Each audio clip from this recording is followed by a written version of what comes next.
If you like this video, please click on the like button. Comment with the names of the movies you would like us to cover next. Click the subscribe button and press the bell icon to get notified of our latest creations. We cover 100 movies from around the world every day. To advertise with our channel, reach out to us.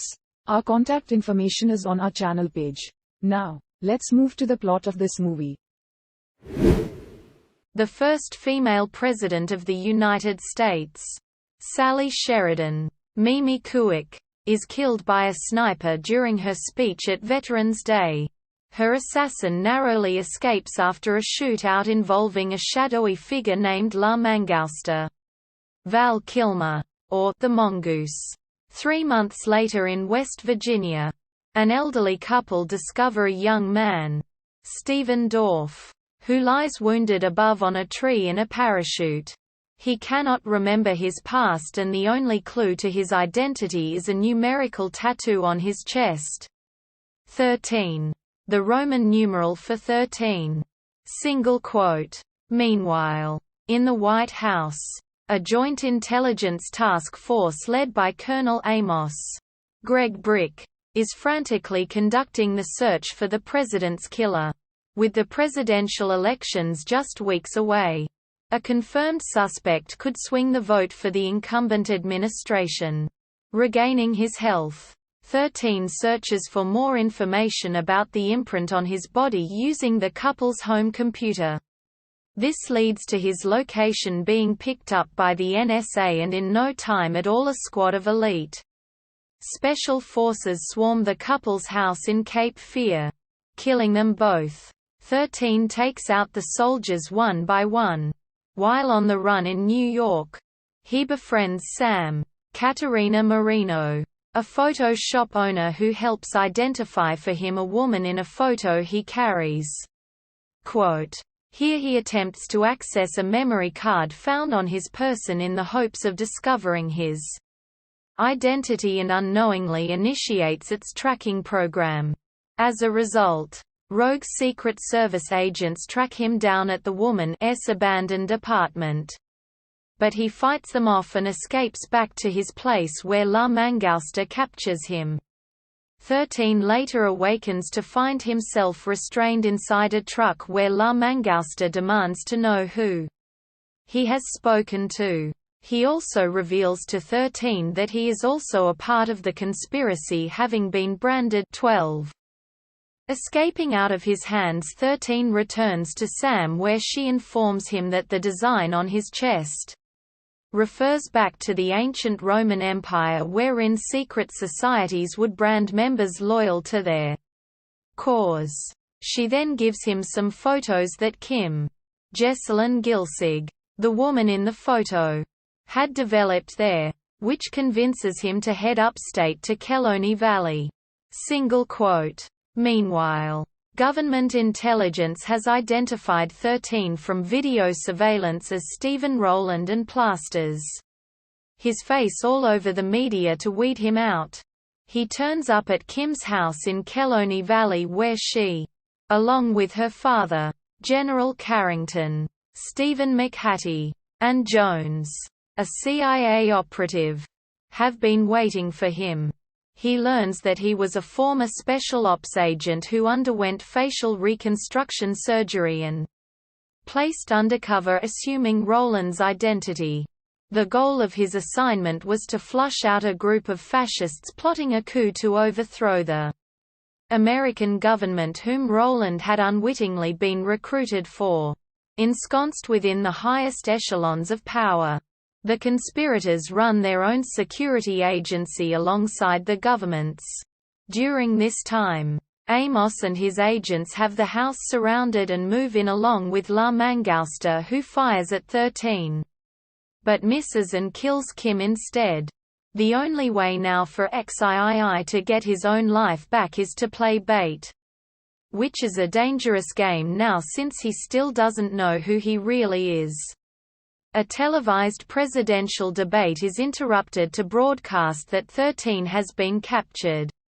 Quote, Amos has 13 wired up and tortured in order to extract a confession out of him. But his pleas that he is not really Rowland are met with incredulity. He is taken back to his holding cell, and while there it is discovered from his X-rays that he has had reconstructive surgery and that his military file is classified. Inside his cell he meets another member of the conspiracy, XIV, who attempts to silence him once and for all. But he escapes with the help of Jones. Due to Amos's incompetence, he is suspended from the investigation, and President Galbraith, John Bourgeois, authorizes Calvin Wax, Jonathan Higgins, the White House Chief of Staff, to take over. Meanwhile, 13 and Jones are transported to an NSA safehouse where Carrington reveals XII's true identity as Ross Tanner. He shows him photos of his wife and daughter whom he lost in the sarin gas attacks in Chicago, which was one reason he originally accepted the mission. Carrington also reveals to him that Jack McCall, Scott Wickware, had previously supervised the paramilitary unit Roland was involved with that orchestrated the foreign attacks at home and abroad in Haditha, Iraq, and that he had believed that the next major target of attack would coincide with the upcoming elections. 13 and Jones then travel to a decommissioned facility in northern Montana and hear 13 witnesses McCall in a teleconference exchange with Wax and accosts him. He attempts to determine the location of the attack, but McCall commits suicide. 13 then seizes everything McCall had on hand. Back at the safehouse, he and Jones evaluate the evidence, which points to a nuclear strike on Election Day at a Maryland polling station, and inform Carrington, who gets into a heated exchange with Amos, after he accuses him of involvement in the cover-up. Simultaneously, Wax observes Amos and Carrington together, and orchestrates Carrington's arrest on suspicion of high treason. Later, 13 and Jones research online about Jasper Winthrow, CEO of Standard Electronics, of which a subsidiary company is Stratus Dynamics, the second largest military contractor in the world. Jones mentions that Sheridan's plan to scale down America's presence in Iraq and cut billions from the defense budget would be bad for Winthrow's business. 13 then notices a logo of one of Winthrow's subsidiary companies, Ardent Glass AG, which he recalls seeing previously. Thus, 13 and Jones travel to AG's former factory in Petersburg, Virginia, where the conspirators have scheduled a meeting. He gets into a fight with La Mangouster and kills him.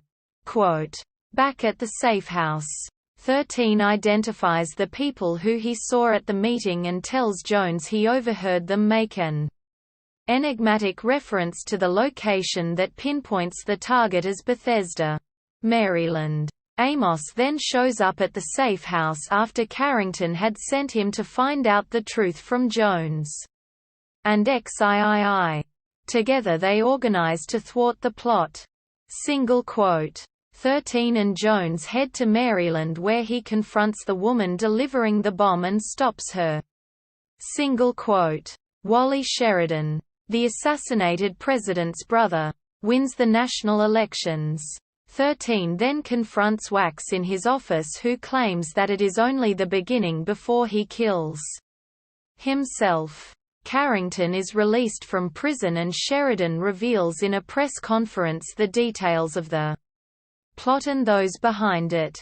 He later meets with XIII and thanks him for his service. Quote, however, while in Japan, 13 and Jones figure out two things. 1. Ross Tanner's family didn't exist. The photos were faked. 2. 13 has a final flashback. I wasn't Wax but Wally Sheridan. Sheridan had his own sister killed to get the vice president into the office. He then, with the rest of the conspirators, coordinated attacks that made the president look bad in order to win a landslide victory. so they can turn the United States down the path to an authoritarian dictatorship. 13. Realizing they have been duped and it is not over, looks at Jones and says, "We re going back." Quote.